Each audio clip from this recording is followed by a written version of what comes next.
Can you hear me? I don't wanna hear myself tonight. Yeah, sometimes I fight so many battles that you'll never see. And I know you've been fighting too, just like me. There's no place we can go where our hearts stay whole.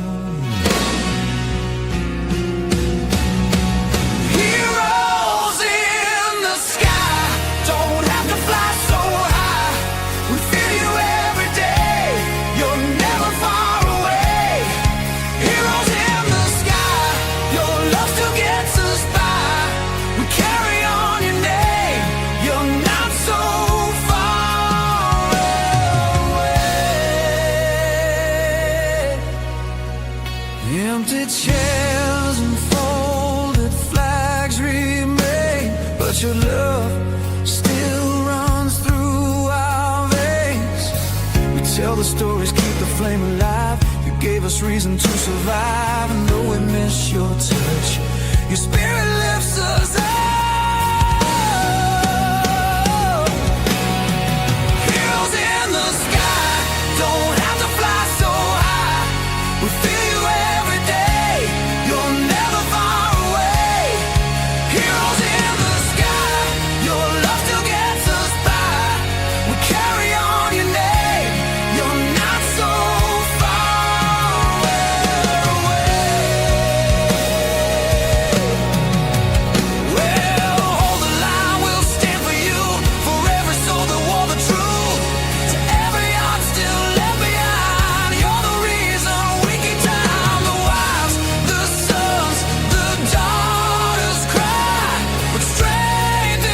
one thing I tell you that this challenge that taught me is just taking everything step by step. You look up that damn hill, it seems like it's gonna take forever to get up there. But if you just look at a 45-degree angle, instead of looking straight up, taking one step at a time, keeping your same pace, not worrying about what's going on to your left or your right, promise you, you'll be up before you know it. Hey, we on day what? 56, nothing but 19 more to go. Can't wait. Let's go.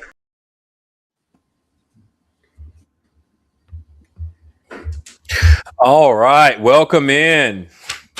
Yes. Just welcome everybody. Yes. So we've got some special guests today. We'll let them get into that real quick. But we're going to go thank our sponsors real quick for making this happen for us. The American Legion Post 135 is our title sponsors for this year. They are located inside historic downtown Savannah at 1108 Bull Street. They are a member of the largest veteran service organization in the nation. They were founded on the principles of service to our veterans and to our community, state, and nation.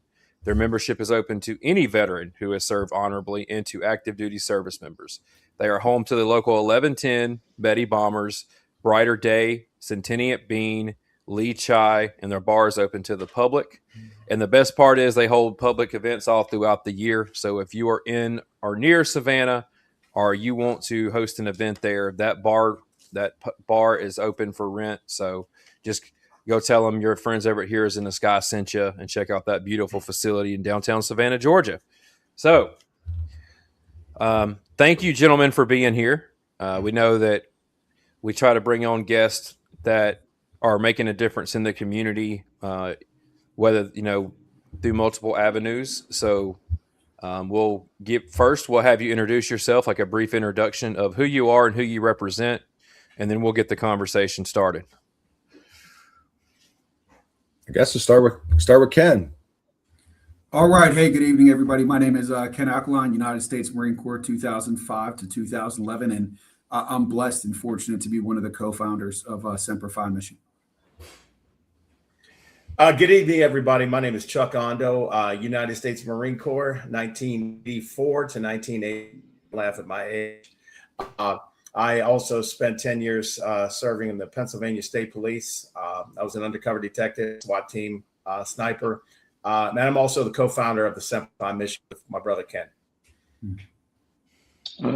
Hi, my name is Kevin Berkeybow. I served in the United States Marine Corps from 2013 to 2017 in 1st Battalion, 3rd Marines as an 0351. And then I also was a Pennsylvania State Trooper from 2019 to 2024. And I'm one of the board members of Semper Fi Mission. Outstanding. Well, welcome in. We're absolutely happy to have y'all. It looks like we dropped. We'll Chuck's bring going to him be back when coming. he comes. He'll be back and forth. So, Yep. So I know, welcome in. Sean and I are always trying to bring in inspiring individuals and organizations who really do want to make an impact in the community. And we wanted the public to hear what you do. From our initial call, Sean and I really felt like your moral compass really aligned with how we operate. And so we wanted to give the public the chance to learn more about what you do, what you're doing, what the events you got coming up that you're trying to market, and then the impact of that event. So I guess we'll just start, Sean. Before we really get started, I need to point out though, you got 3 Army guys in here, and you got 3 Marines, but two's up top and 3's on the bottom. So, at least Rich is balancing us out, with having Army guys here. So I'm not gonna hold this against you guys a little bit. So. All right, hide your crayons, everybody. Hide your crayons. The crew. Yeah, we got them. We got them ready.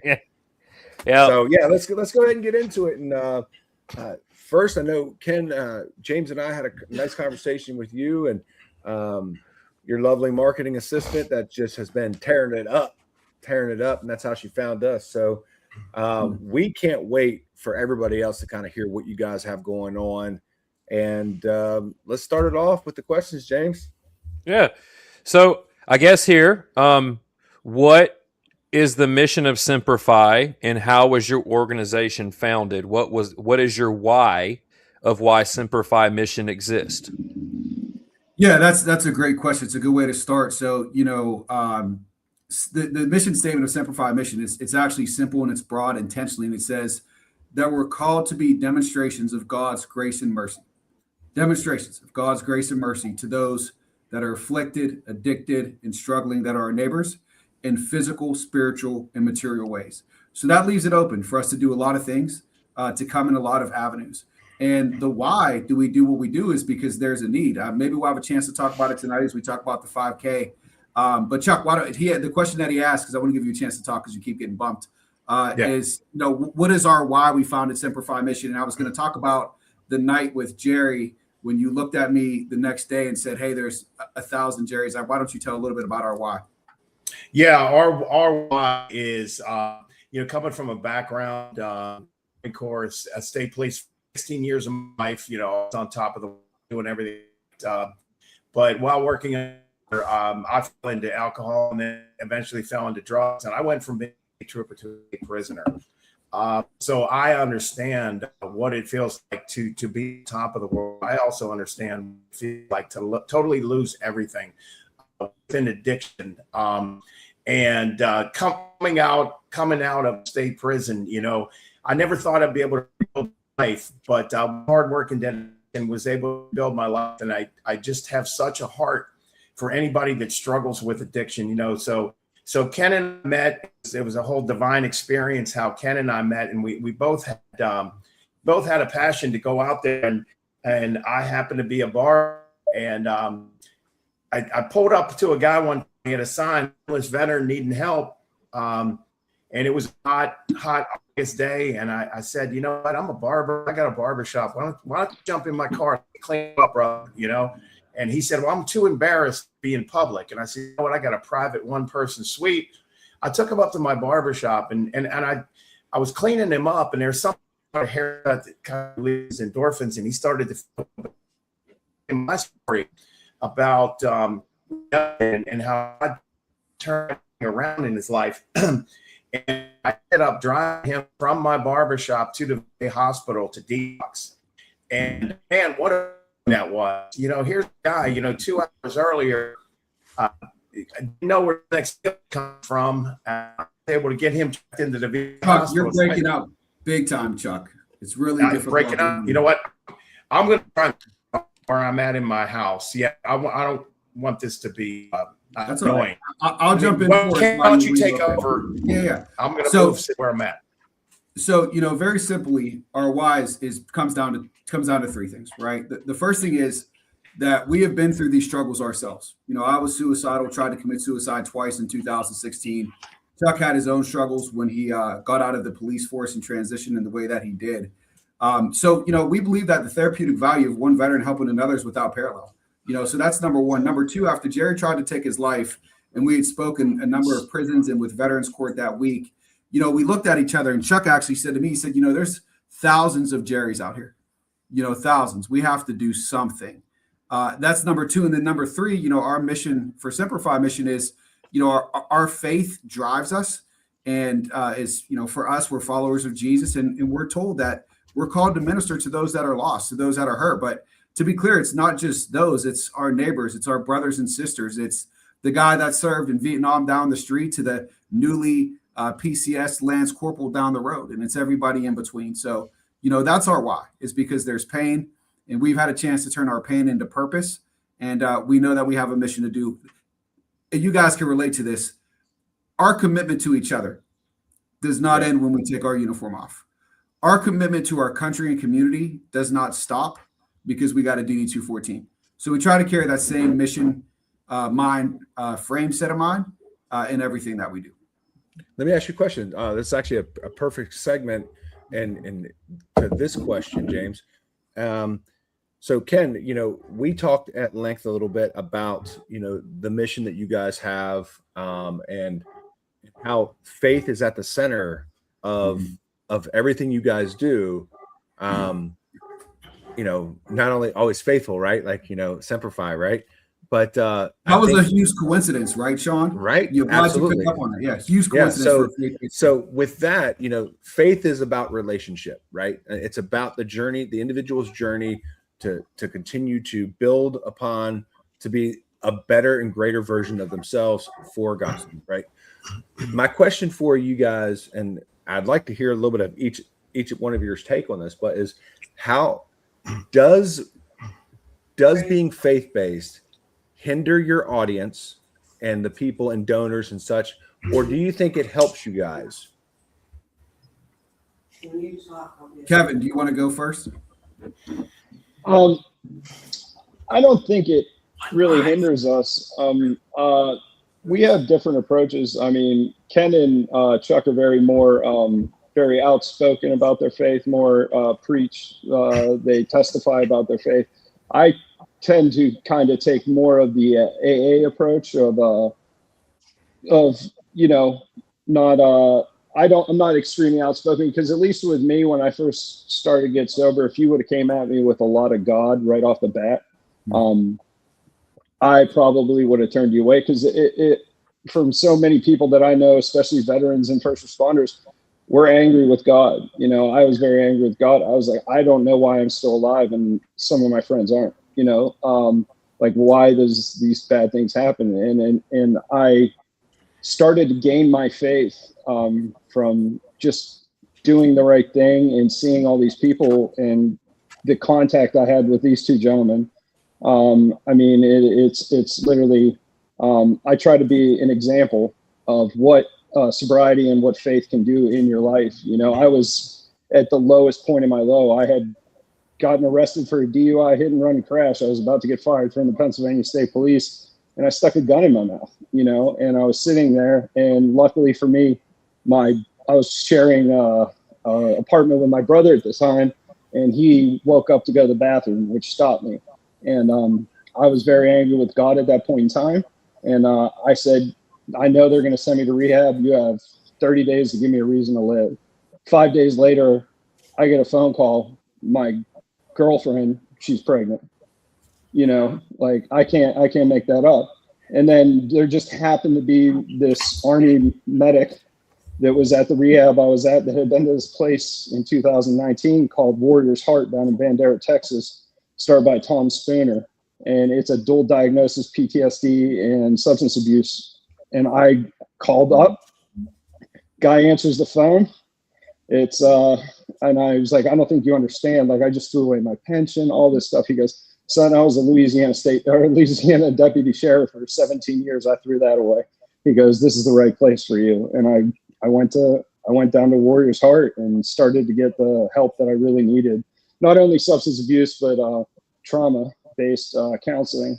And then I came home, and it's, I was on Facebook, lost, and there just happened to be this Facebook post, and it was, if you were a police officer and a Marine, put both your pictures up. And Chuck was there as in a state trooper uniform, and he was there in his dress blues, and I just reached out to him, and I was so scared to tell him, like, I'm getting fired for a DUI, like all this stuff. And then, like Chuck said, you spent time in prison. Like, I was worried about telling him about a DUI, and then I ended up at the first Prayer Cuts, one of our events that we held, and I was one of the first volunteers, and now I'm on the board. Like, it's just like I can look at it as, man, that's a lot of coincidences, or it's, man, that was God guiding me in my life. And now I'm in school for mental health and addiction counseling, and I'm going to get my degree in that. And it's just because awesome. Honestly, if the reason I joined the Marines, the reason I joined the police force in the first place, I wanted to help my community. I wanted to help people. And I think I have a unique perspective where I can help a lot more people from this, because I know with us, like, we tend to only talk to each other about stuff. You know what I mean? Like, you can't really.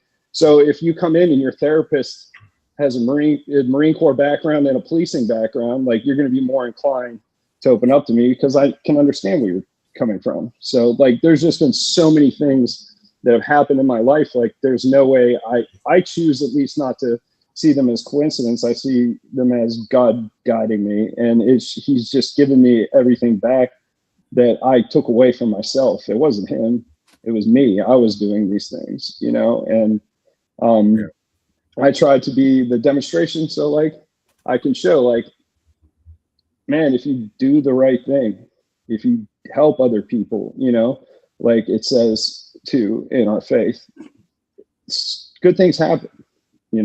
It slowly might not be at the pace you want it to be, because especially as a recovering alcoholic and addict, like, I want what I want and I want it now. That's part of the whole addiction point. It's a quick fix, but it comes when it's supposed to come.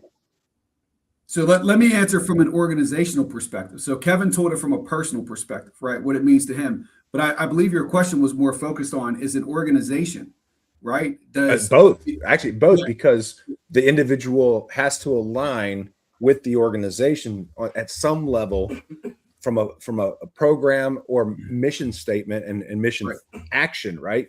So I'd love to hear. I love. We've actually never been asked that question, but I've thought about it in my head many, many times. And here's the thing, to be clear, we're a regular 501c3, right? So we help everybody. We don't push our beliefs on anybody. We serve people. There's one qualification to be served by us. You have a need. That's it. You have a need. We don't care what faith you are. We've had Muslim guys and women come to our events. I mean, I've prayed with them. One of our number one partners on transitional housing is a guy from Turkey. He's a Muslim, and we pray with him. He prays with us. But there's something really important about the question you asked. Does it hinder us or does it help us? And I'm going to say that it never hinders us and it always helps us. And here's why. I think as a society, right, we have a tendency, especially as organizations and then even smaller nuanced nonprofits, we have a tendency to kind of misjudge what is needed, right? And we always think that, hey, it's the resources, it's the car, it's the tangible things that people need. And there's definitely a place for that, right? It's really hard to get stable in your character, with your morals and your spirituality, if you're out there sleeping under a bridge, right? Like, it's difficult, man. Like, no question about it. But let me tell you this, there is a hunger for faith out there. There is a hunger for connection, man. There is a hunger for guys that are coming into the scene, like everybody on this call, and you're saying, look, man, I know what you've been through, and I'm going to give you a hand to get up, right? And if you need a meal to get up, if you need a voucher for housing to get up, if you need a bus pass to get up, whatever. So for us, it's been extremely valuable because, it is a thin line you have to walk. But I can tell you this, at every event we have, we make it clear who we are and how we're here to help. And people love it. I mean, at first, to be honest with you, I was a little bit leery about being as outspoken as we are. But man, it has brought great benefits. It really has, because people are hungry for something. And if you look at the people that we're serving, these are people that are lost, that are searching for something, right? They're trying to fill that hole inside of them with whatever it may be. And so when you offer, it doesn't even have to be our particular faith, but when you offer the principles of our faith, right? Like, there is redemption in your life. There is reconciliation available. Hopelessness can be replaced by hope. The pain that you're feeling can be filled with a purpose, a vision, and a mission for your life. And everybody's looking for that, but you know who's looking for that more than anybody else? Veterans, first responders, firefighters, because that's the mode of operation. And then on the flip side, I got to say it, you know, and I'll say it quickly. We were on a meeting with citizens, and I think I told you this in our pre-game meeting to this one.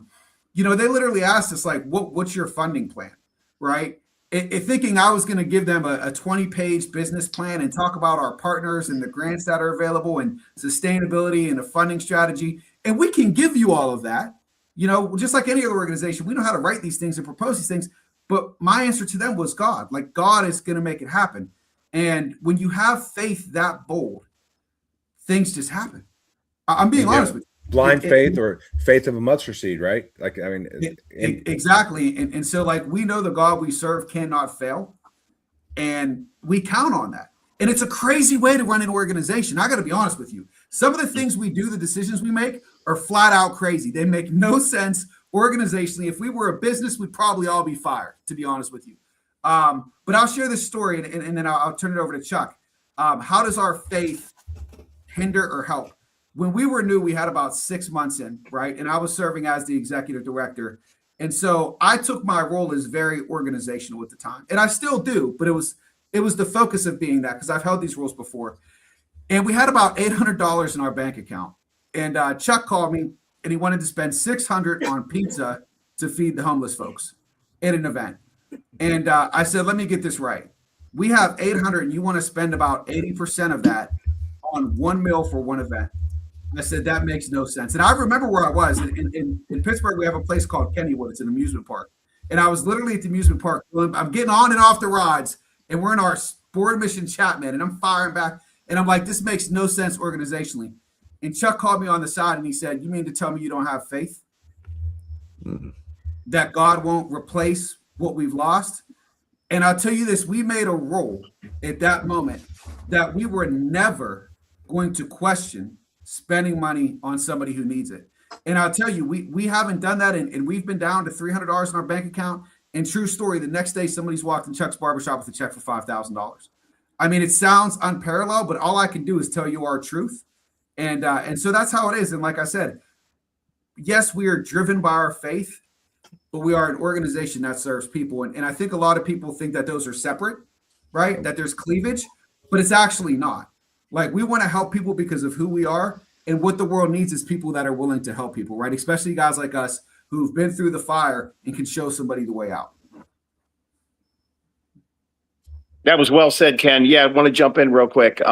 When we talk about how this got started and, God being in control, I've had a couple of dreams in my life that I know were visions from God. And about 2 years ago, around the week of Veterans Day, Ken and I got invited into 4 different prison settings. And each prison setting was to honor the veterans that were incarcerated. And we had gone to a state prison. We gone to the local county prison. We went to a juvenile facility.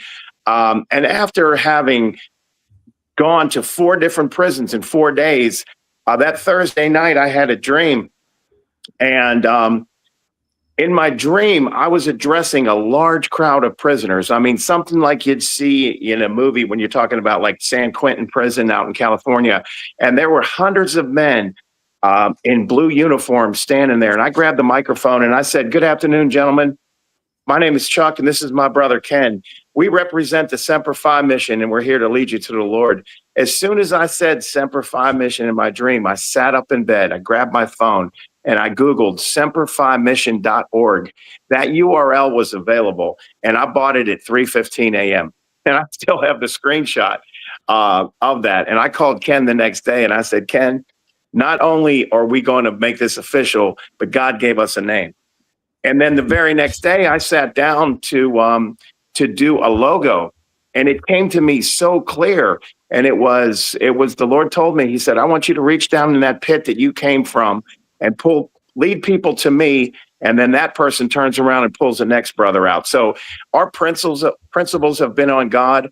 And the other thing, other than the evidence that Ken and Kevin both talked about that we see, on a daily basis where it's not a coincidence, it's God stepping in. What I have found when you're encountering someone that might be sitting on a street corner, sitting in an alley, 5 simple words have changed so many lives. And those 5 simple words is, can I pray for you? I mean, and we've said that, and we've watched people just, the walls come down, the tears come out, their heart opens up, and then the prayer comes naturally, and they're like, yes, I need prayer, and it has opened up so many doors. So we would say that our another scripture that we use constantly is Matthew 6:33, seek ye first the kingdom and his righteousness, and all of these things will be added unto you. And following that, living by that, we have watched door after door after door just open to us. And then the other motto that we have is, when you go after the people that nobody wants, God will put all the right people in your life. Amen. And, being on your show is an example of that. How did this happen?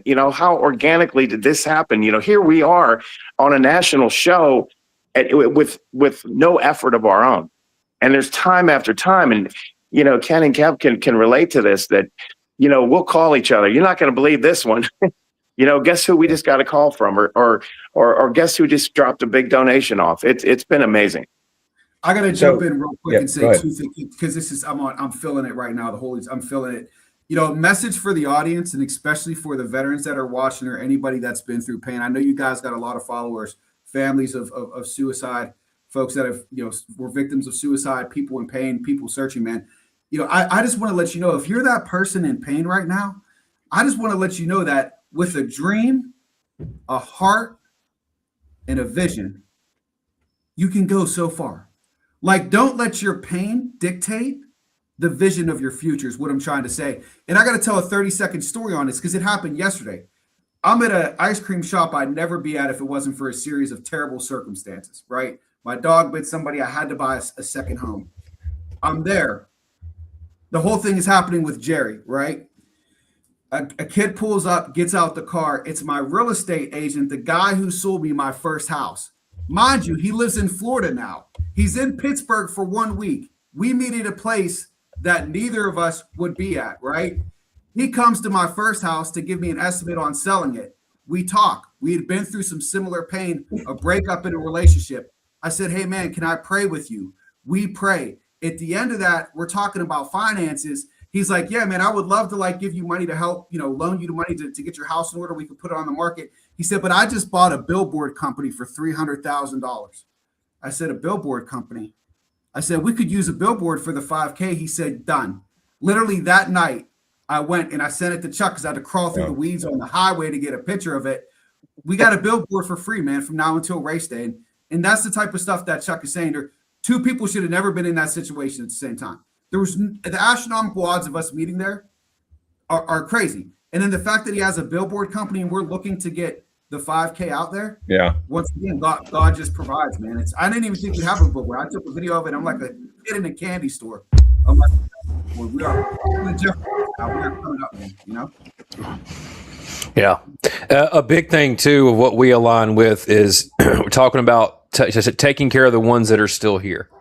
Those families that are left, that they inherit that generational trauma, that generational grief. And oftentimes those families find themselves in exactly these situations, the club that nobody wanted to join because I can't imagine what that's like. I can tell you that I've almost taken my life twice, but I've never lost somebody to this. And especially somebody really close to me that I loved. And are that, someone who was a really big part of my life. So what you do to take care of the ones that are still here, the families, is what really aligns with how Sean and I see ourselves, because we run two separate organizations with two separate missions, but they still unite right there in the middle of, he may provide the camaraderie for the veterans on the water, giving them a purpose, etc.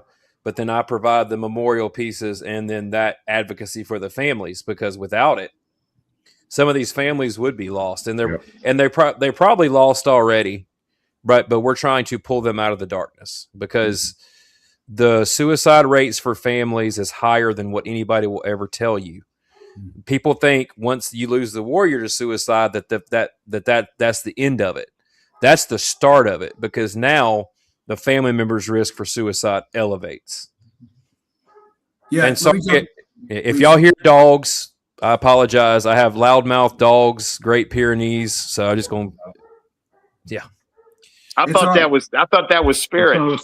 Yeah, I thought that was Ken's dog. So I want to, James, if I can make a point on what you said, brother, the metaphor that I have in my mind as you were talking is it's like a natural disaster comes through, right?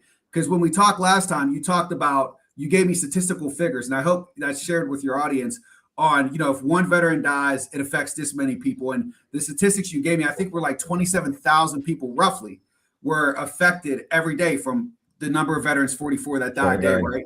And so when I think about that, man, it's mind warping, right? And I think about a natural disaster that comes through, right? It hits, there's the shock, right?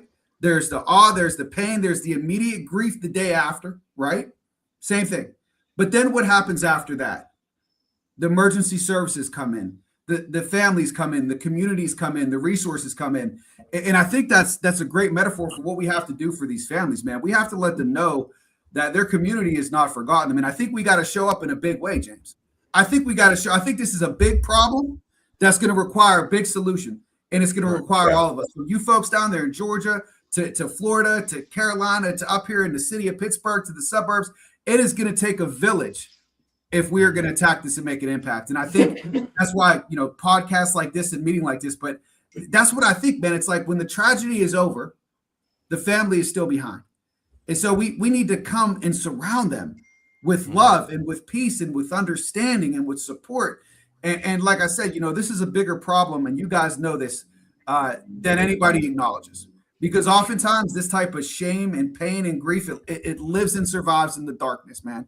And one word that comes to mind is courage. And I know you two know this word personally from your service, but to me, I think that there's nothing more courageous than a family member who's lost somebody to suicide, willing to step up, tell their story, and go and help somebody else. That takes a lot of courage, man. I want to talk about your guys' service, but for me, it didn't take me too much courage to put on a uniform I loved, to yell hoorah, to follow some orders, to stand a post, right? To repeat all posts, closer to my mind. Maybe it did take courage, but at the time, I did it because I loved it. But when you're talking about what these families afterwards go through, it really takes courage, man. And I think we need to acknowledge that. I think we need to celebrate that. And I think most importantly, we need to advocate and come around that as a community. Well, and think about this, a lot of the work that we do at Nautical Salute is focused around the PTSD awareness and helping the veterans get assistance and get on the track to where they feel like I'm right now I'm surviving, right? Veterans and family members often spend so much time just surviving that they've forgotten what it means to live. And when they've lost their purpose, and people do come up to them, or let's just say a family member does die by suicide, right? A veteran, and then you have that immediate response, right, of first responders, family members, all flock to the scene per se, right? After time, those start to disappear, and that family member is left to sit alone. It's usually within 6 months. Talking to all the widows that I advocate for, that we interview, a good bit of my time is spent talking with widows and parents that have ultimate sacrifice, lost a child or lost a partner.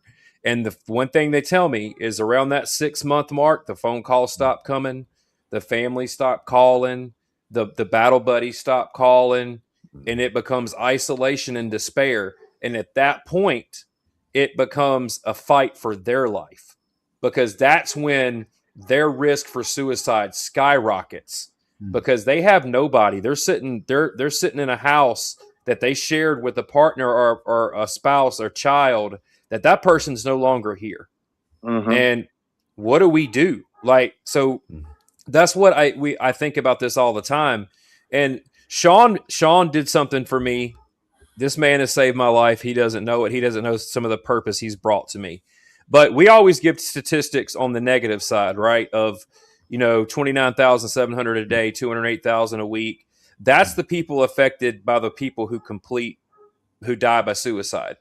I want to highlight another side of this.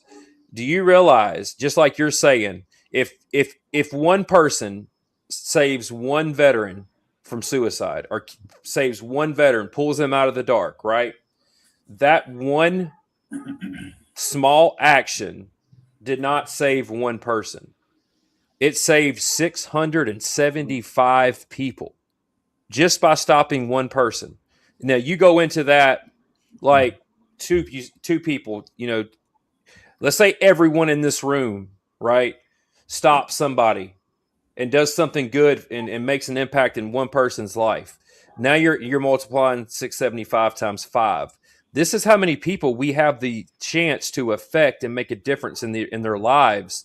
But you have to have the heart to do it, and you have to be genuine. You can't be out here doing this to chase the dollar, because the dollars will come if you do the right thing. If you, just like y'all say, if you believe in what you do and you stick to your mission and you treat people the right way, they'll come.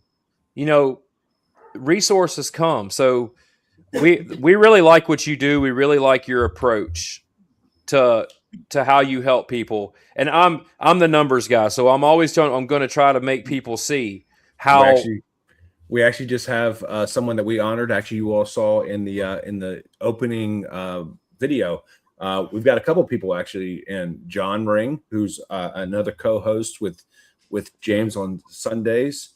We've got Heather Hall. Heather Hall lost her son, who was an amazing young man. Marine as well. Marine as well. I was gonna say there's a lot of Marines that and their families that we've come across. But Chuck, hearing your story and the big pieces that we could hear, the number one scripture that everybody knows, that's the most searched, most spoken, taught, John 3:16, right? So something like analogies and things like that, right? I kind of feel like you have with Semper Fi Mission, I feel like you kind of have your own with your story and the epiphany that you had, right? And I'm going to call it Chuck 3:15, because at 3:15 you woke up. Amen. With this, what God put on your heart, right? Yep. So I think that's what I'm going to refer to your epiphany and your moment of reflection and realization is Chuck 3:15. Thanks, Sean. Now I got to go and create shirts that say Chuck 3:15. I'm just saying. More tasks to my workload. Good thing I got the shirt guy on speed now, man. I'm just there saying. You go. I love that, man. That is ordained. I absolutely love that, man. Let me jump in real quick. You guys said something really important, James, and I'll make it quick. He's talking about the money and the mission. And, we were told this. I heard this very early in the beginning of our organization. We're coming up on 2 years by the grace of God, September 17th next month. And, we were told from the beginning that mission doesn't follow money. No. Money follows mission. And to be honest with you, we never worry about money. We just seek first the kingdom of God and his righteousness. But one thing we said at our last two board meetings ago, it touched on a theme that you guys said, I don't care who you are, what your faith is, but God takes your yes seriously, right? And that's what James was talking about, how much we have to do, the effort, the energy. If we can reach one veteran, if we can reach two veterans. And one thing that Chuck, Kevin, and me, we all do it on a consistent basis. And I really think that this is why God continues to bless us, is we are willing to go to any lengths to help a veteran. We had an incident happen 2 weeks ago where there was a veteran in Wisconsin who called us. Wisconsin. Let me be honest with you. I'm in Pittsburgh. I'm a Steelers fan. I never had a desire to go to Milwaukee, man. Don't want to see Green Bay Stadium. Don't care about the team. Don't care about the lake or the cold. No offense. If you're from Milwaukee, I'm sure we love you too. Just not a place I had on my bucket list. And, we were willing to go to Milwaukee to take the veteran to the next day. Once again, does that sound crazy? Yes. Is there resources over there who can do it? Yes.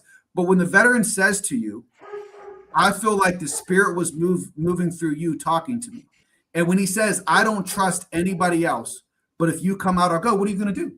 God takes your yes seriously. And like James was saying, let's look at the result. We didn't have to go out there tonight. We got it taken care of another way, which was amazing. But, I was going to spend $600 on a plane ticket and rental car and a hotel. A veteran's life for $600? Are we even considering this? You know what I mean? That's not a comparison. No, in a day or two of travel. So some of these things that seem crazy to others, it really seems crazy to us to not do them. Because once again, that's not just that veteran's life. That's the daughter, and I hate to say this, I've seen it too many times. That's the daughter crying in front of the coffin as we present the flag. On behalf of the President of the United States of America, the United States Marine Corps, and a grateful nation. I've had to do that so many times, man. We just did it at Jerry's funeral. Mm-hmm. Literally. Let's talk about that. $600 and 2 days of travel for a veteran's life. To me, it's not even a question. It's not even a question. No, it's not. It's not only that veteran's life. It's the spouse to that veteran. It's the child to that veteran. It's the mom. It's the dad, the brother, all the people that you just affected because you took time to take care of that one veteran. And that means a lot. So once we get to about the 45-minute mark, we're getting close. But and it's going fast. It went fast. Right? Yeah, it goes really fast. But so y'all have a big event coming up that I want to make sure y'all get to talk about before we have to go to commercial.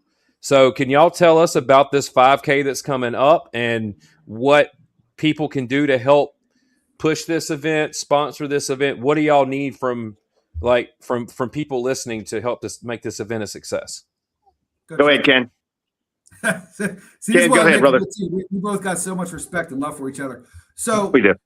The Patriots 5K, just to talk about it very quickly, it was our response to somebody close to us, Chuck's nephew, friend of mine, friend of Kevin's, a member of Semper Fi Mission, to him tragically taking his life on March 20th of this year. It started as a 5K and it turned into a national in memory of, and then a Veterans Resource Fair. So we keep saying it. We keep saying that people that come, they're not coming to an event. They're coming to an experience, right? And that's what we hope will happen. We hope that maybe for the mothers that are coming, a little bit of grief will be gone, right? We know we'll never fully leave, but maybe as they're connecting with other mothers, the families afterward, the battle afterward, maybe they find that fellowship that heals just a little piece of their heart, man. That's worth all the time. If that happens to one family member, if one family member leaves with a little bit less grief, I'll tell you that the hundreds of hours and the $10,000 it's going to cost to throw this thing, it was worth it. So we want people to have an experience. We want people to open up their eyes to how big the problem is. That it's not just the 22, it's not just the 44, it's the whole community that's affected. We want people to run. We want people to honor their loved ones, and we want them to remember the ones that are no longer here. That's the goal of the Patriots 5K. And last but not least, all the money that we're raising is going to fund scholarships for children of veterans that have died. So if you think that's important, and here's the thing, some veterans that end up, making the supreme sacrifice, they're normally not in a good position. Not everybody has life insurance. Not everybody has $10,000 in the bank to leave their kids, right? Not everybody has, 100% service-connected disability where their wife and family is getting DIC. A lot of people, like people we know, unfortunately, because they were in a tough part in their life, left their family nothing. And so we have an obligation a responsibility to help them in tangible ways. And the way we're doing that for this event is we're going to give away $25,000 in scholarships to kids of veterans who have committed suicide. And then the last piece of it, so create a place for fellowship and community, right? And raise awareness, have a tangible impact with scholarships. And the last part is what I'm honing in most on and what I'm just letting God work through me to create, because it's not me, it's all God. And Jesus is, we want to create a place where light can shine into darkness. The theme for this event is John 1:5, right? And it's about light overcoming darkness. And to me, that's important, man. I can equip a family with a scholarship. I can give you a free phone. We can get you in transitional housing. We can get you all of those things. But if you're not right and whole inside, none of those things will matter. If you can't find peace, all of the presents in the world on your birthday aren't going to bring you joy. And so we want to take the light that God has given us, the hope that replaces hopelessness, the testimony that comes from the trials, the purpose that comes from the pain.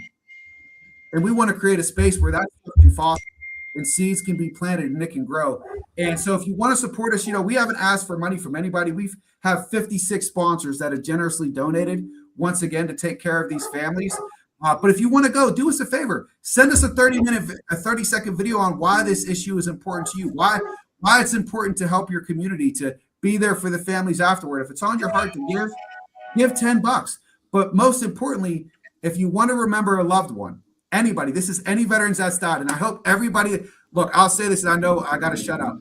We have a national memorial on our page. And very simply, you can go to the in memorial part and you can put the loved one's name, their date of passing, their branch, and you can tell a little bit about them. What I'm hoping is that by the time this is over, tomorrow morning, I hope there's so many requests I have to tell Chuck I have to call off work today to answer these requests. That's what I want. Because as Mel would tell you, who's our tornado social media person, and we talk to these families, they say they don't want their kids to die a second death. Right. And that happens when we stop saying their names. So by God's grace and mercy, with our commitment, our energy, and with the help of everybody on here, we're going to keep running. We're going to keep honoring, and we're going to keep remembering not just our brothers and sisters, but the family afterwards. All right. So I have Sean knows what's coming next, right? That the one thing I ask everybody when they come on our show, and I want to let Chuck and Kevin answer this real quick. So the scenario is somebody's watching this. They're thumbing through YouTube at 3 a.m. They're in a bad spot. They're contemplating suicide. What do you tell them? What do they hear from you right now? For those that may watch this in a closet and feel like they have nowhere to go. Hey, well, number one, first and foremost, reach out to us. Pick up the phone. I know that phone gets heavy, but there are people here. There's any one of us that would be willing to listen to you, to walk you through, to talk you through, and also to pray with you. Absolutely. Kevin, what you got? Yeah, What'd you tell them?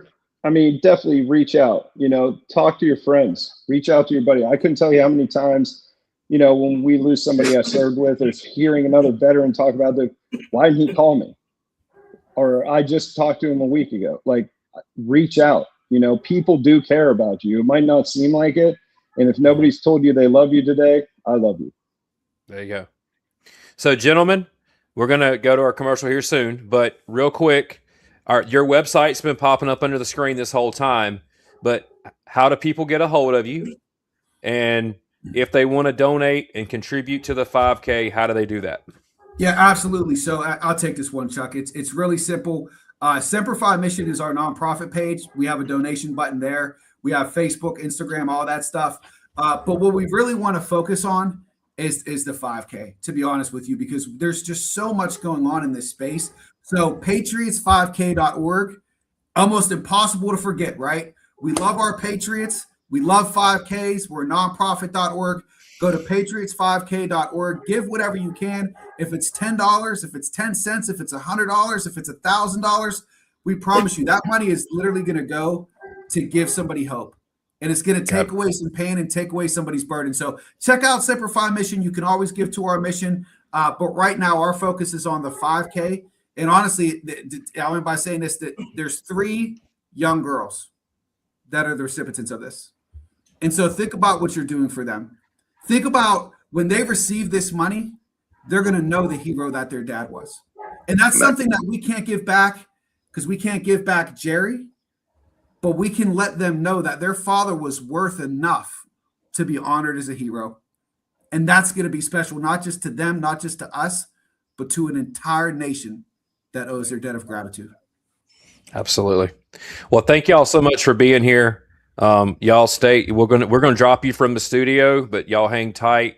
The second half's going to be a good part of the show. Y'all might want to listen to. We got another special guest coming up, and then after we air out, we'll come back and we'll get some connections made and make sure we get all the information we need to help you out as much as we can because we believe in what you're doing.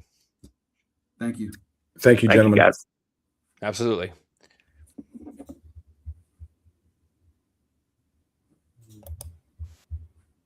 Carry on their fire, live strong.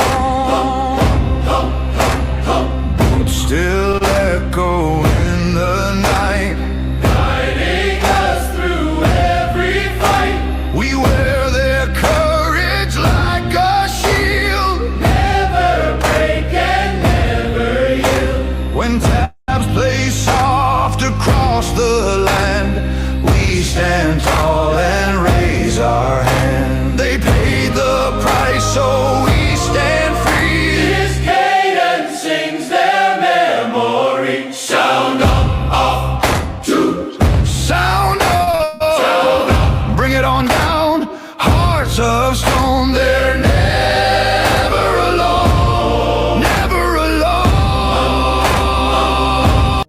Start my TikTok. The mission ain't over. An anthem of service, Like appeal, like honor, and brotherhood.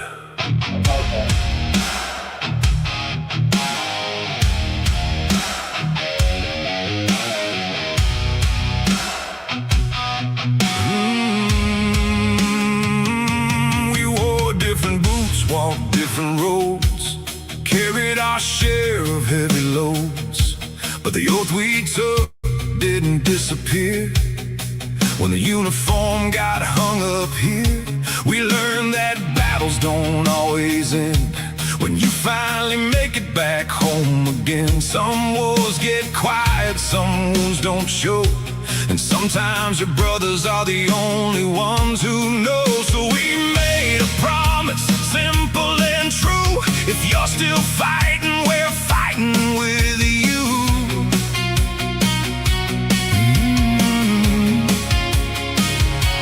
It ain't about medals hanging on a wall.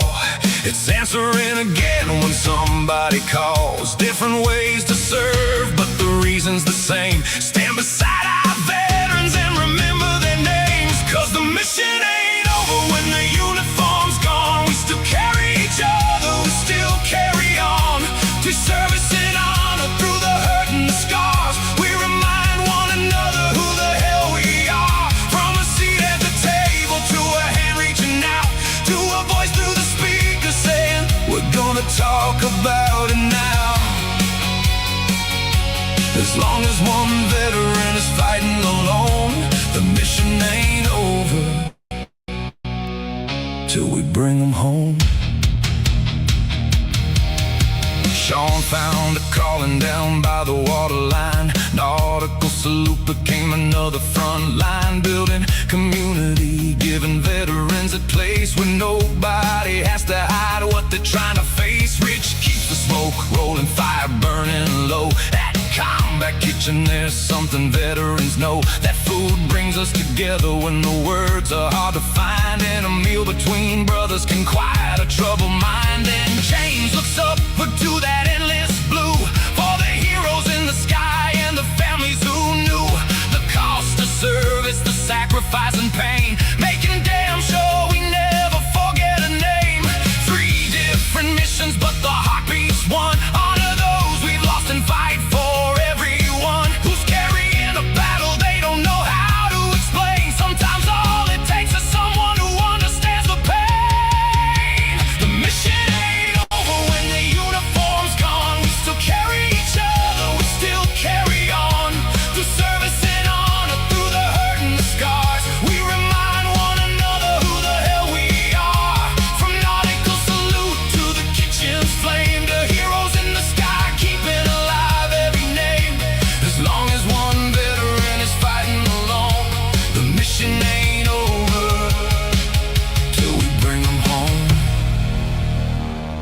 3 chairs pull up and the microphones glow. No polished answers, just the truth that we know. Sean, Rich, and James sitting side by side, talking about the things veterans learn to hide. We talk about the good days, we talk about the bad, about brothers that we miss and the battles that we had. We talk about coming home and party you never did, about the pain behind the laughter and the things we've kept hid. Sometimes we raise hell, sometimes we disagree, sometimes the room gets quiet over somebody's memory. But somewhere there's a veteran driving down a road, listening to 3 brothers saying, you don't have to carry this alone. Because we stood at too many funerals, we've folded too many flags, we've watched too many families receive what they can never give back. We've gotten damn good at honoring veterans when they're gone. It's time we get even better at standing beside them while they're still here.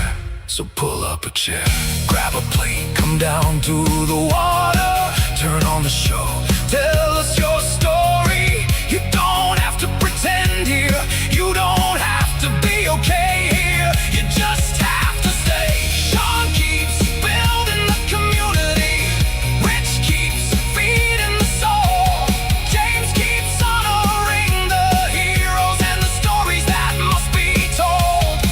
Then 3 brothers grab those microphones and send one message across the air.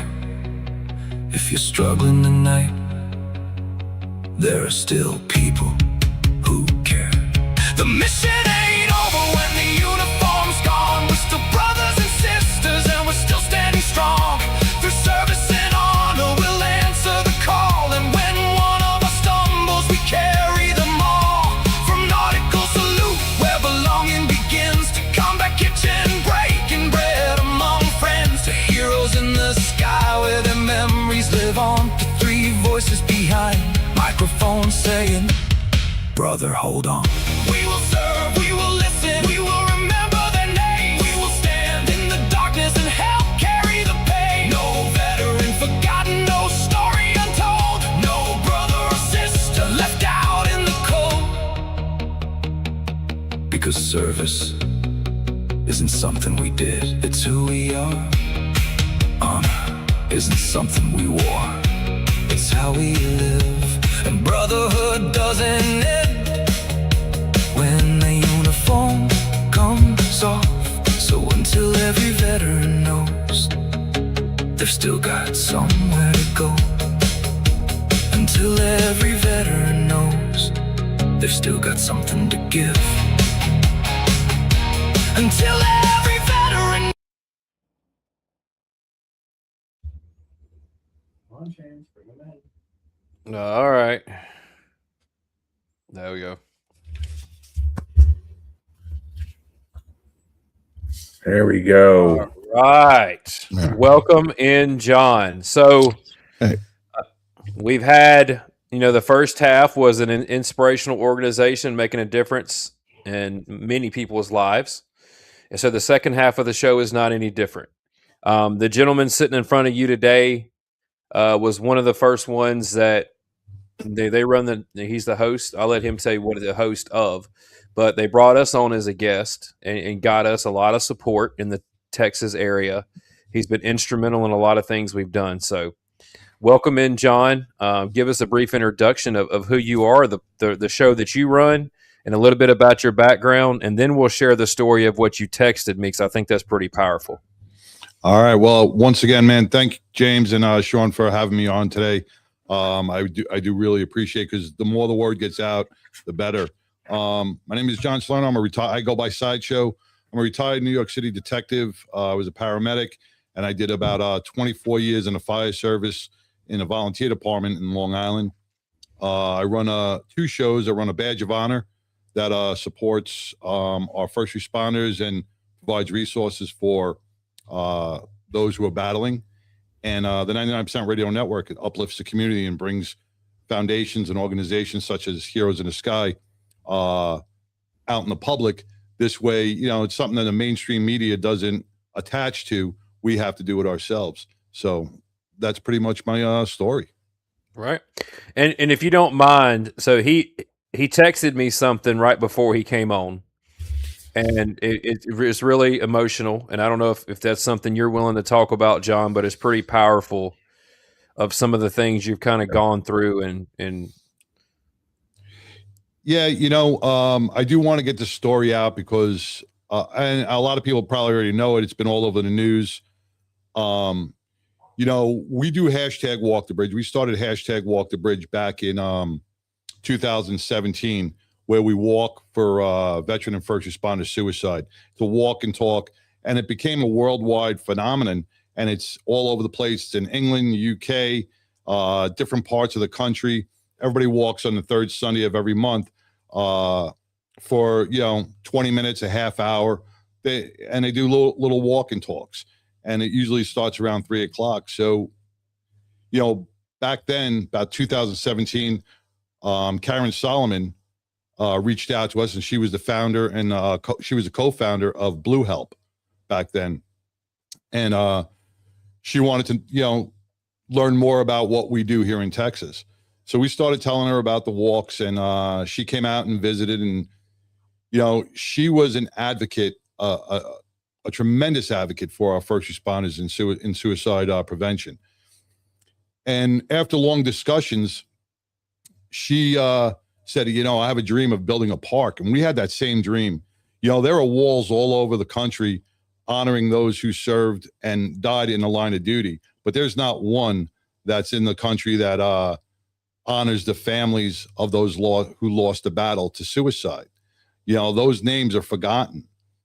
So after a few years, it was through COVID, Senator Hall and United States Marine Corps veteran John Vick, they jumped on board with this, and they really persevered and pushed it through. And we renamed the bridge that we walked Heroes Memorial Bridge. And right next to it, we built a park. Karen built a park. First Help built a park called Heroes Memorial Park. And it's a huge monument that has a circle of panels, and it has names of all, we keep adding them, but names of those who have fallen. And people travel from all over the country to, honor the families. And the families come and they can remember their loved ones.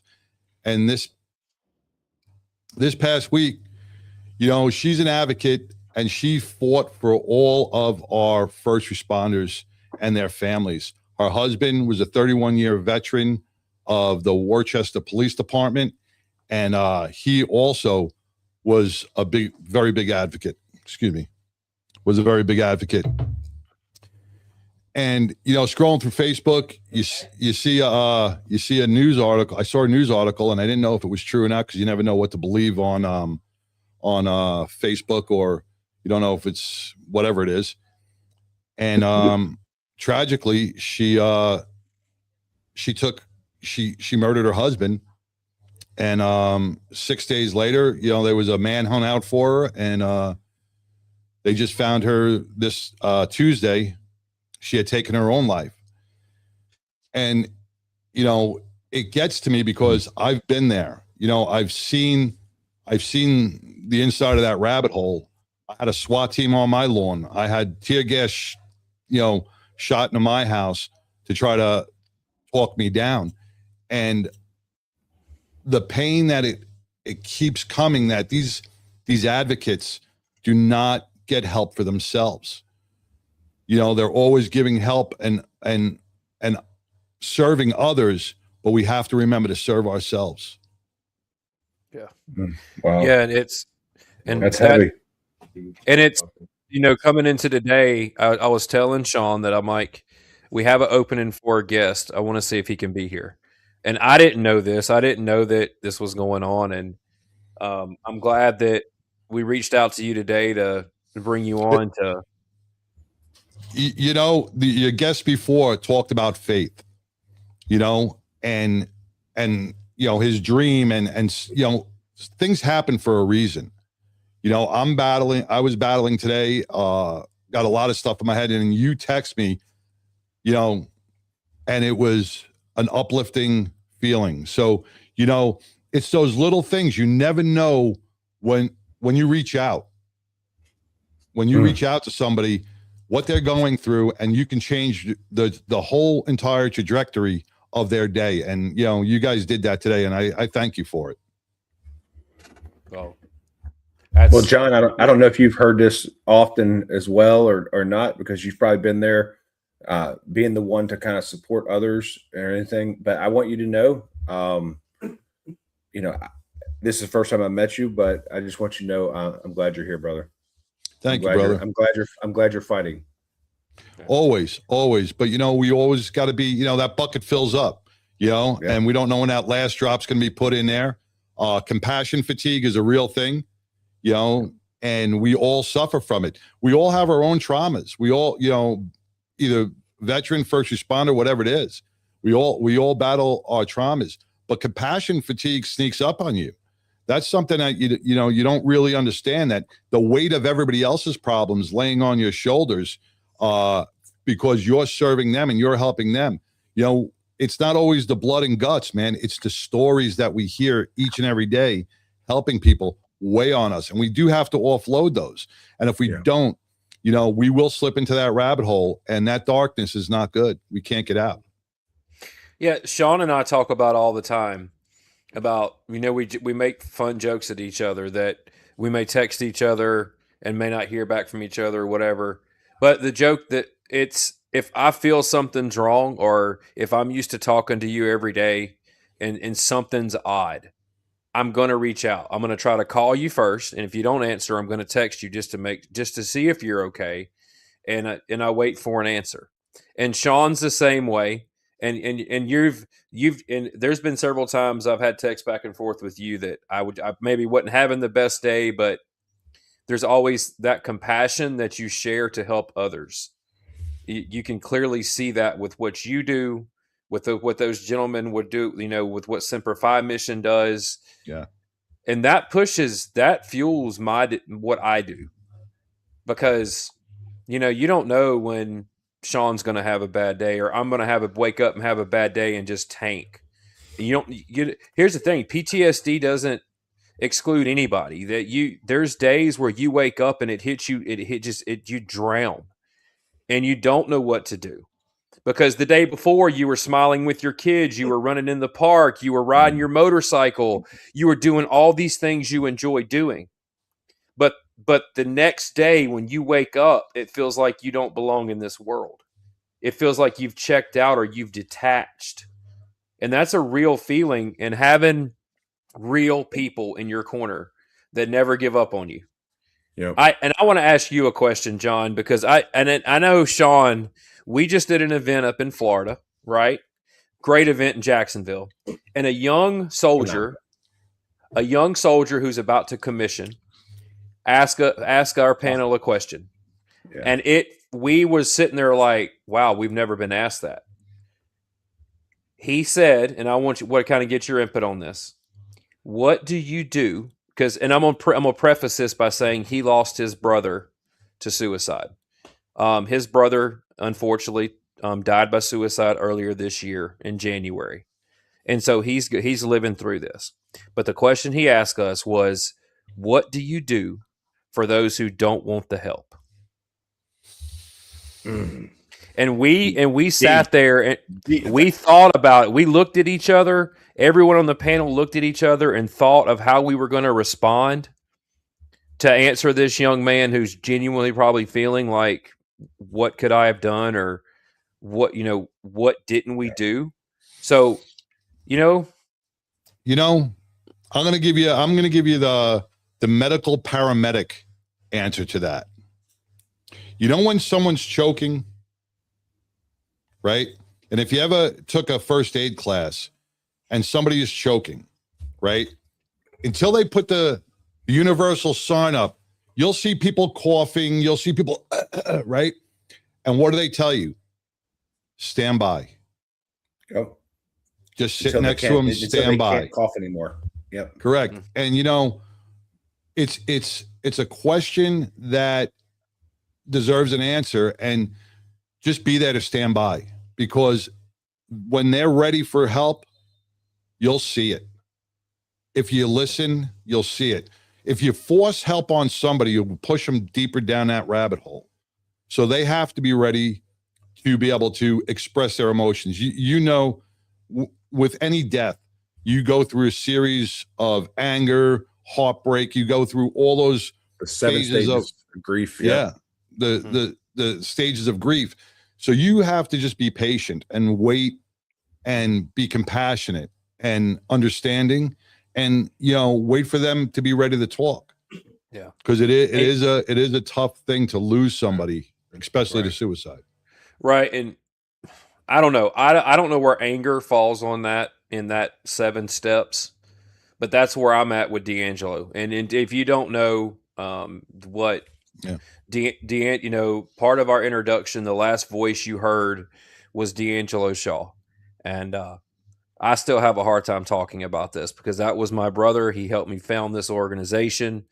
He pulled me through times where I didn't think I had it, and I pulled him through times when he didn't think he had it. And somebody murdered him and senseless, and now he's gone. And Sean's told me so many times he didn't even know him, but he said he should be here. Like he should be behind one of these mics. He should be in this spot that I'm sitting in right now. But he's not. In all seriousness. But he's not, because somebody took him from us. And I haven't lost anybody to suicide, but I can imagine that grief is just a little harder to handle, a little harder to swallow. And I don't know. It hits home for me. The grief is the same. The grief is always the same. It's the heartbreak of losing, but it's the emotional factor and the whys and the what ifs and all those things that spin in your head. Like your anger with your partner. What if I was there? What if he didn't go to work? What if we had an event? And those are the things that are challenging, and there is no real answer. You have to get through them and find out that, yes, these things, and it sounds cold, but these things do happen. People die in a car accident or, anything, anytime they lose their life, it's hard. But it's life.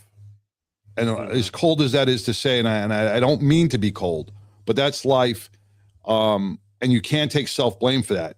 Nobody has, we weigh that guilt on ourselves, and it shouldn't be placed on ourselves, because there is nothing we could have done or changed to make it different. The outcome will always be there. It's in God's hands. I think, with breaking the silence and the work that we do with Heroes in the Sky and Nautical Salute, and even the work that the guys at Semper Fi are doing and what you're doing, right? It's always you won't know until you're literally sitting in that seat. What could have been different? Here's the crazy part. What if you were sitting next to them, or you were with them, and they're like, screw it, and then you're going with them? I mean, the reality is we won't know unless we're put in those situations. I've lost multiple service members that my platoon. I've lost my best friend to suicide who wasn't in the military. I've lost a Nautical Salute member to suicide. And it's like, when will it stop, right? And I beat myself up a little bit, but I was on the phone with the guy as he was on his way out of town, going and told me what he was going to go do. And the hard part about that is it's important. And this is one thing that I'm going to say about this to everybody. When you have a connection with somebody, try to at least know 4 things: what vehicle they're in, or where they live. As much information you can about where they're going, what road. It might seem little to them, but it'll give you a little bit so you can make those calls, right? And who's the next who can you notify in their family? Hey, There's some stuff that's really in a bad place. We need to get him help. Like, those things that I'm like, wow, I wish I would have stopped trying to fix and get him to stop this and learned more about some of the more personal things that could have potentially helped. Now, do I think that would have helped him in that situation? No. I think he told me he made up his mind he was going to go do something because he wanted to inflict pain on someone else versus trying to alleviate some of the pain and the struggles that we know often that veterans have expressed, Right. who maybe survived their attempts, right? Was, wow, if I feel this way, nobody else in the moment is going to feel what I feel. So it's, No. Sean, you said it gets deep. yeah. And there's really no definitive answer, but like what Heroes in the Sky is doing, what you guys are doing, and I think one of the guys said it on in the beginning of the show, was if we can change one life, if someone watches the YouTube video at 2:00 in the morning and sees it and listens, right? You may save that life. You may never know you saved that life, but you are, right? Yeah. We can't change the outcome, but we can try to help to prevent it, you know, and it's up to them, so we got to keep doing what we do. Heroes in the Sky's got to keep doing what you guys do. And, you can't save them all, but you could save one at a time. You could try anyway. Well, yeah, and if in saving one, you're affecting 675 people. We have an initiative at Nautical Salute. We have an initiative called the Freedom Fighter Initiative, right? And it's all about PTSD awareness and fighting. And literally the slogan for it is, you have to fight today for an opportunity to fight tomorrow. The problem with most mental health situations, they're just trying to get through the minute. It's not even about the end of the day or tomorrow. It's about what's going on right now. How do I get through right now to even worry about the next minute? Well, I'm gonna ask this question, John and Sean. How many times have you heard that phrase? How could they have done that, knowing what it was going to leave their family? Now, there's an answer to this, right? And the reason I lead in with that is because there are scientific studies now that show they've studied the brains of those that have died by suicide. They've studied the brains that are struggling significantly with PTSD, depression, isolation. And what they're seeing is there's low activity in the prefrontal cortex. And why that's important is that's the executive system for your brain. That gives you empathy. That makes you make sound decisions. It lets you see the perspectives of others around you. And when that area of the brain is sick, all that person sees is their emotional pain. They physically and they scientifically cannot see the aftermath that becomes of their family. They can't see it. That's so true. And that's why, when you say PTSD, okay, it's not a disorder. It's far from a disorder because nobody is disordered. Yep. It's an injury to the brain. It's a trauma injury to the brain over time. And, when we do injure that prefrontal cortex, it's just like a TBI, a concussion. It's not functioning right. The chemicals aren't balanced out, right? So we're getting those cortisol dumps instead of those feel-good dopamine dumps, and the brain is actually in a misfire. It's in that loop, right? With the hippocampus and everything else. The prefrontal cortex, like you said, is not feeling that compassion or empathy or reasonable thinking. And that's all due to a buildup of what our veterans go through and see, and what our first responders go through and see. It's just like a battered spouse, domestic violence issue, someone who's battered each and every day, verbally. And I'm not even saying physically, but if they're abused verbally, over time, that person's mindset is going to change. Right. So, And I 100% agree with you on that. Yeah, and we talk about PTSD all the time, but there's also that CPTSD, right? That complex PTSD. That's the repetitive exposure that Yeah. we talk about with the firefighters. And I'll talk about this because this is when I learned this, it baffled me, right? They have done studies and they have shown that most firefighters will report responding to one suicide related call. There are some firefighters in their career that have responded to more than 12 suicide related calls. More than 12. Can you imagine the emotional weight that sits on their shoulders when they respond to those calls, and then they're expected to leave the scene and decompress immediately like it never happened, and and go right back to the shift they were doing? How? Well, How is that even logical to think that's possible? it's not. And, we could really get far into this, but it's that decompression factor. We're not robots. We don't have toggle switches that turn us on and turn us off, and you make an amazing point with all first responders. The average civilian, the average, everyday civilian will encounter maybe 3 to 5 critical incidents in their lifetime, right? A first responder in a 20-year career or a 25-year career will see over 800.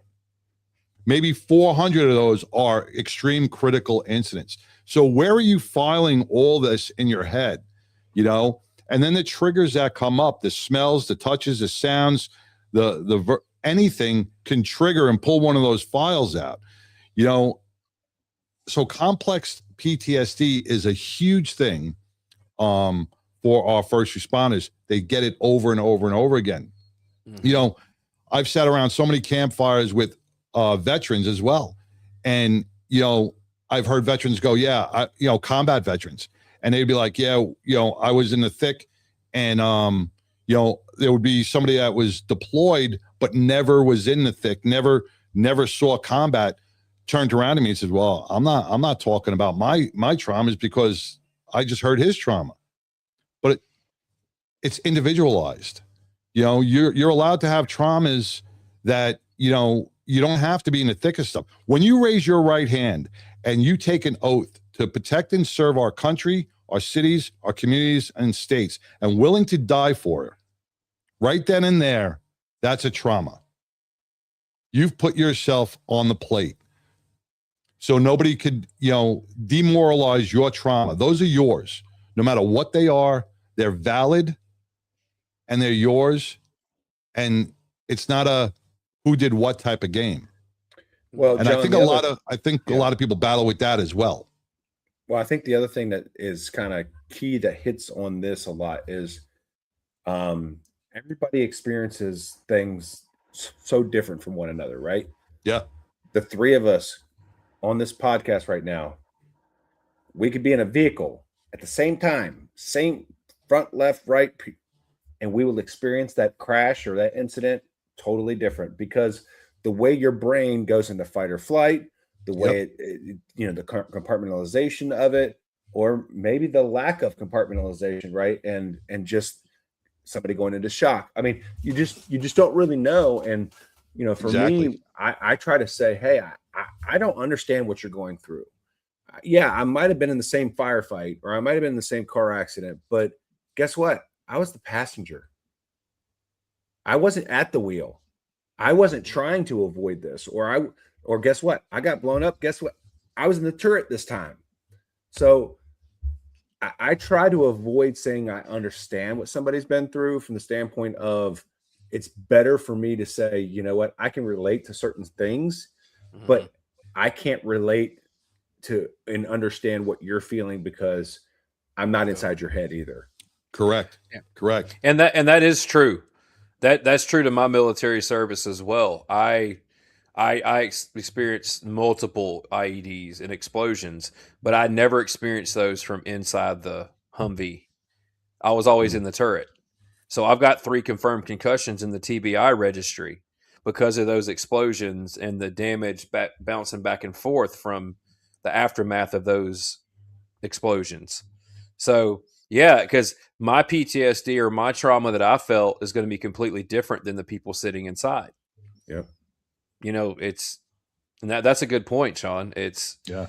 You know, and we have to be aware of that, because you have so many people that come in and that'll try to say, "Oh, I know what you're feeling. Let me just help you," or they come. That shuts me off. They coming in like, yeah. They're coming in too strong, right? They're coming in without listening to you. They're coming in trying to push their own, push what they went through, not really listening to what you're experiencing.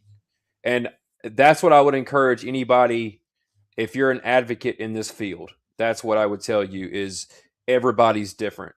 And please, treat them as such, like give them the respect as such, like the trauma that they're feeling, you don't understand what it is. You just need to sit there next to them and help them. And if they need to talk to somebody, be there for them.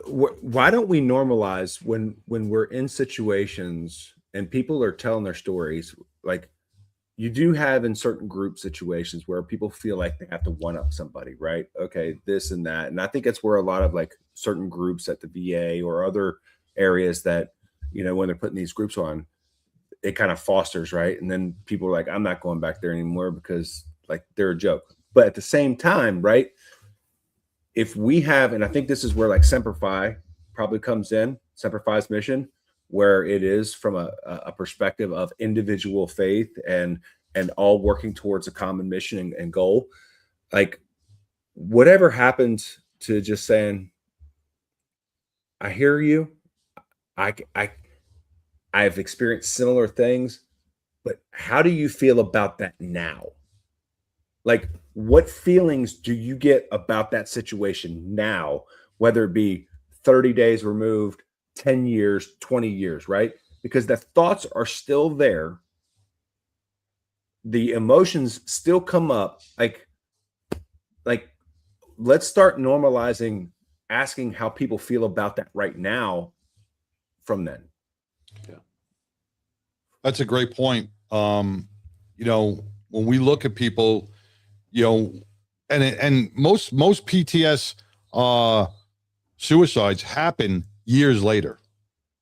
They'll happen 10 years later. They usually don't happen within the 30 or 60 or 90-day span after the critical incident. It happens later on, maybe a few years later, when that person's either retires and loses their purpose, they get discharged and they lose their purpose. They lose their sense of usefulness. Mission. And then they get into their own head, because when you're on the job, and even when you're in, still in service, your mind is battle focused. Your mind is in that task orientated state. So you're really not thinking about the traumas at that point.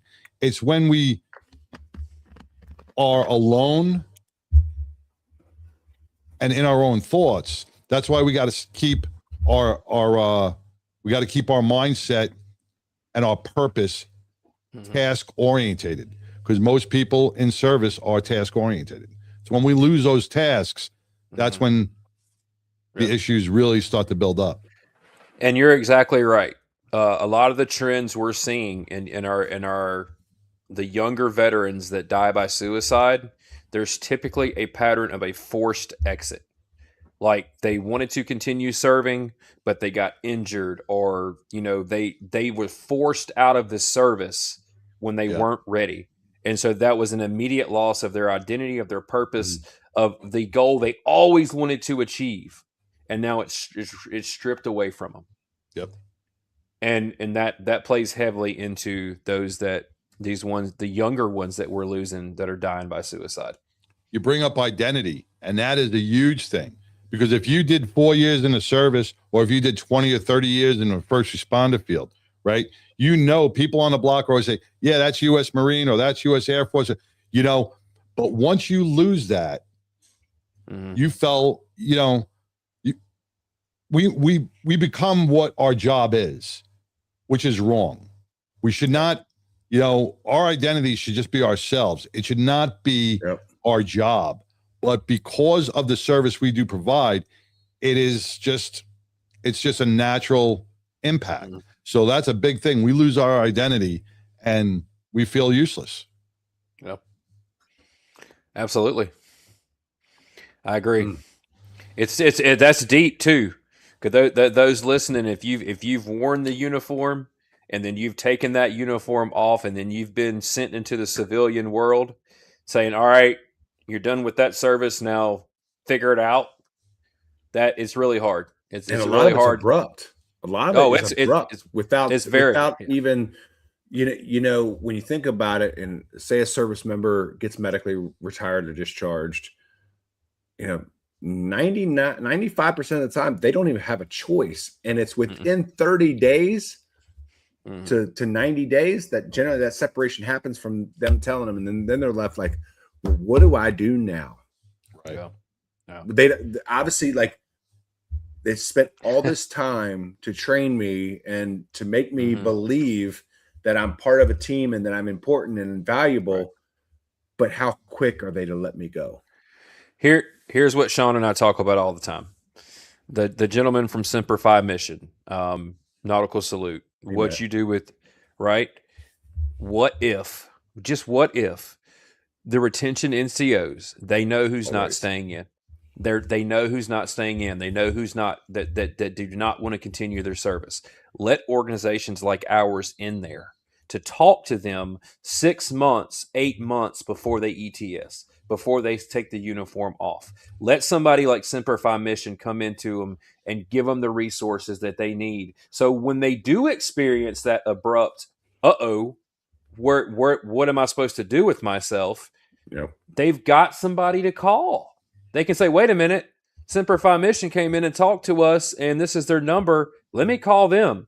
Heroes in the Sky came in and talked about honoring our families. Let me get my family in touch with our Nautical Salute. They're what we can go fishing, and why aren't we doing this? This is a huge failure that I harp on all the time, but I just feel it's necessary.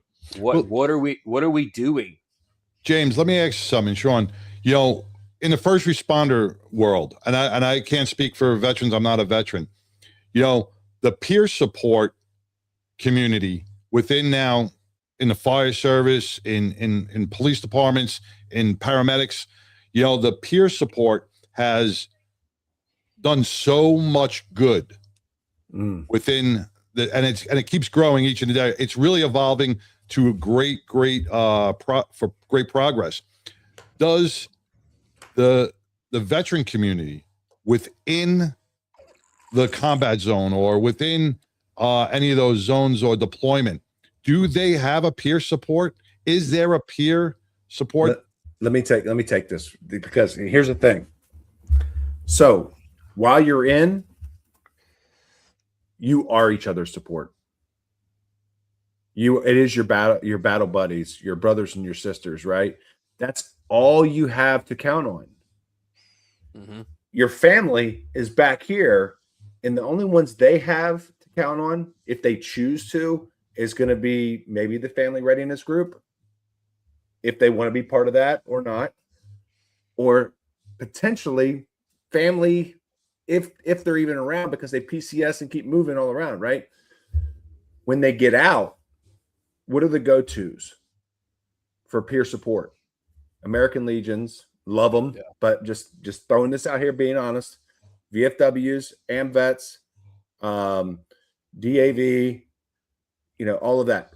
Right. The common piece that those organizations, while they do great work, are focused around two primary missions: generating revenue through gambling and their bar, which they need to have in their kitchen, right? And the second is doing something to foster veterans programs or initiatives.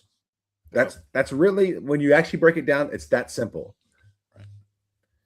It's people who are willing to step up, like Semper Fi Mission, Heroes in the Sky, Nautical Salute, which you guys are doing, and so many other good ones, right, that are locally making a difference and impact.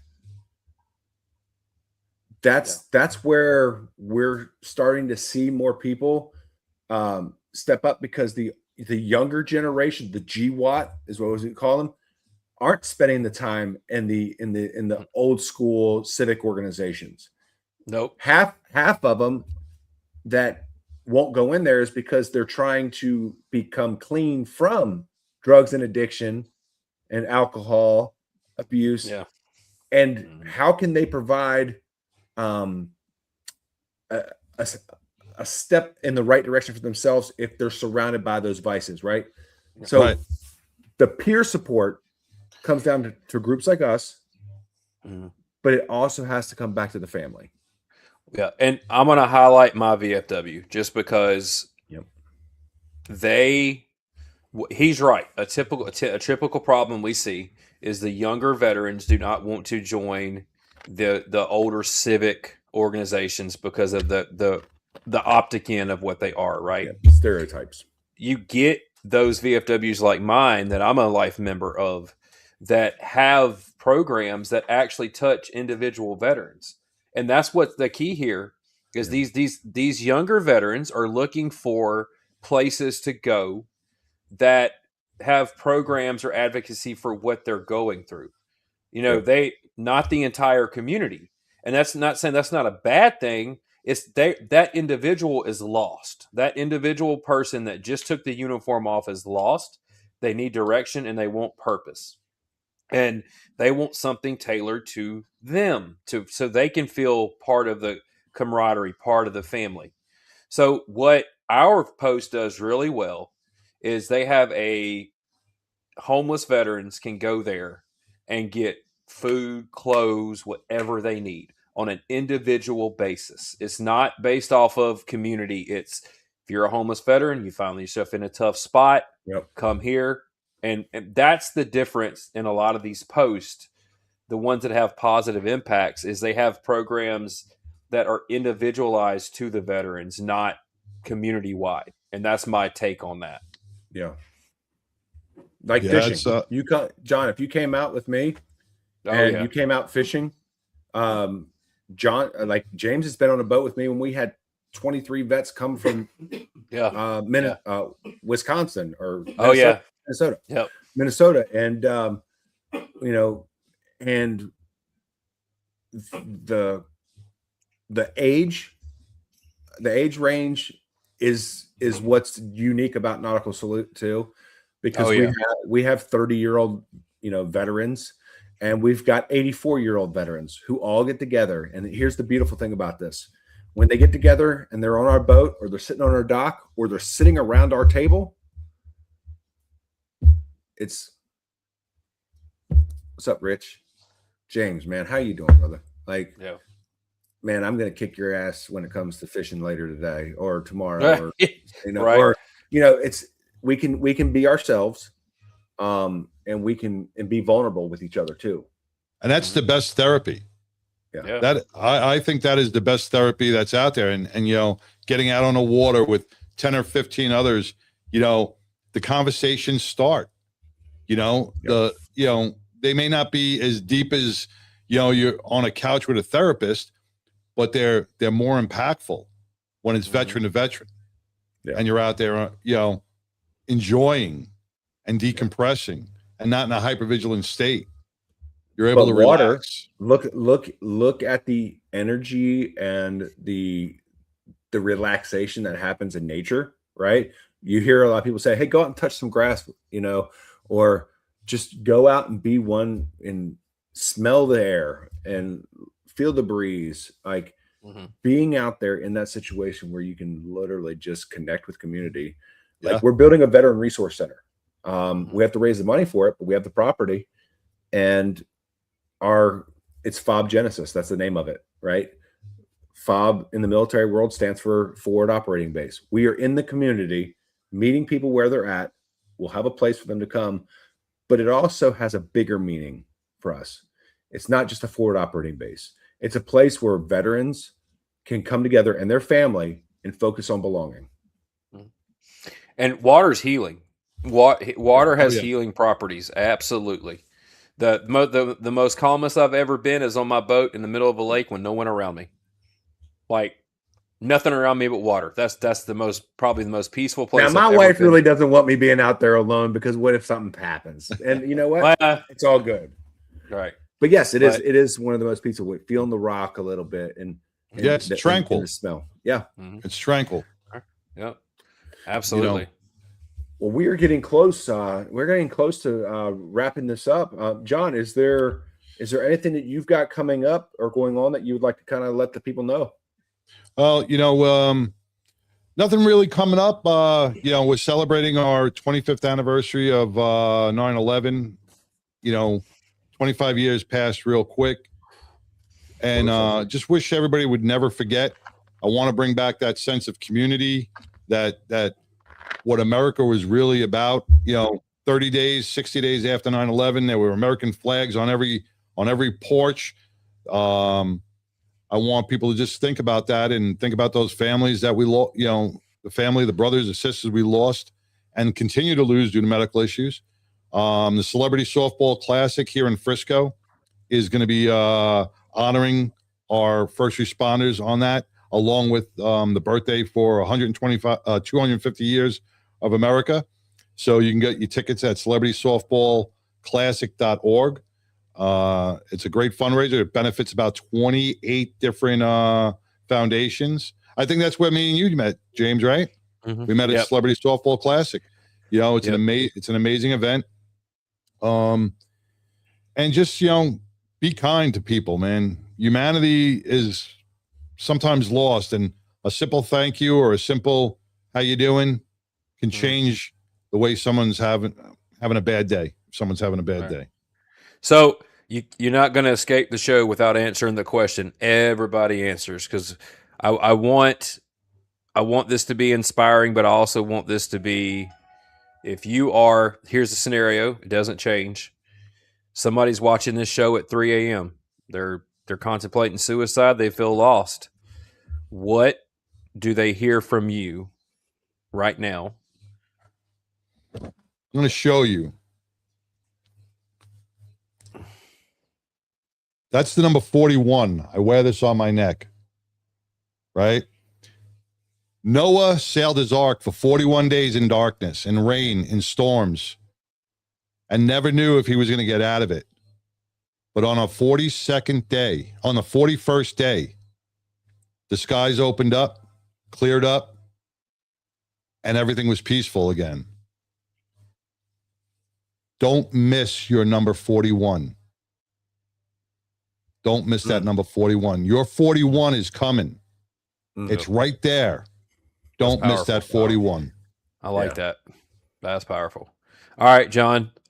Pleasure as always. I don't think I'd be sitting here on this platform if it wasn't been for you showing me some of the rains and bringing Heroes in the Sky in early. So you truly are an inspiration to us, and for us to be on live and people watching is a testament for you believing in us. So absolutely, I can't thank you enough, brother. Can't thank you enough. I appreciate you guys, man. I appreciate your guests, man. We got to keep the momentum going. Every podcast, every radio show, every foundation, just get out there and just help one another stand strong. Absolutely. All right, so we're going to close out with our outro. All right. Once again, thank you, brother. Thank you. Thank you, Sean. Pleasure meeting you as well, sir. Take care. Be good, brothers.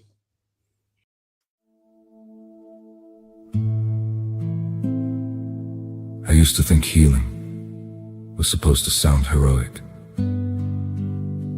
like victory speeches, like medals hitting a wooden table, like somebody finally saying, "You made it." But healing sounded more like silence, like sitting in the truck too long after work, because home felt safer when the engine was still running, like staring at a grocery store aisle, trying to remember why your heart suddenly started racing, like waking up at 2:13 in the morning, sweating through memories you never asked to keep. See, they trained us to survive the battlefield, but nobody really taught us how to survive ourselves afterward. Nobody talked about how trauma follows you home wearing civilian clothes. How it hides in fireworks, crowded rooms, empty bottles, divorce papers, missed phone calls, and the sentence, "I'm fine." Especially that sentence. I know veterans who carried entire teams on deployment, but struggle to carry groceries inside the house now. Men and women who could navigate chaos overseas, but can't navigate their own thoughts when the room gets quiet. And still, they wake up. Still, they fight. That matters. You hear me? That matters.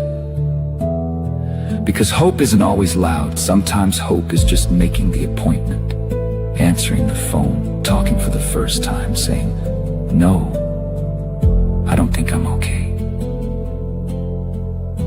That's courage too. Maybe even the purest kind. See, the world loves the image of the warrior, but healing asks something harder. It asks the warrior to become human again, to let people in, to trust again, to stop apologizing for wounds nobody can see. And that process, it's ugly sometimes. There are setbacks, bad nights, anger that shows up uninvited, days where depression feels heavier than body armor ever did. But there are also moments, small moments, where light gets through. A kid's laugh, a sunrise after a sleepless night, brothers and sisters sitting around a table finally telling the truth, a stranger saying, "Me too." That's where healing begins. Not in pretending the trauma never happened, but in realizing the trauma doesn't get to write the ending. You survived war. You survived loss. You survived becoming someone you barely recognized. Now comes the hardest mission of all, believing you deserve peace too. And maybe peace doesn't mean forgetting. Maybe peace is learning that your scars are not proof you're broken. They're proof you kept going. So to every veteran still fighting battles nobody sees, you're not weak for needing help. You are not forgotten. And your story, it is not over.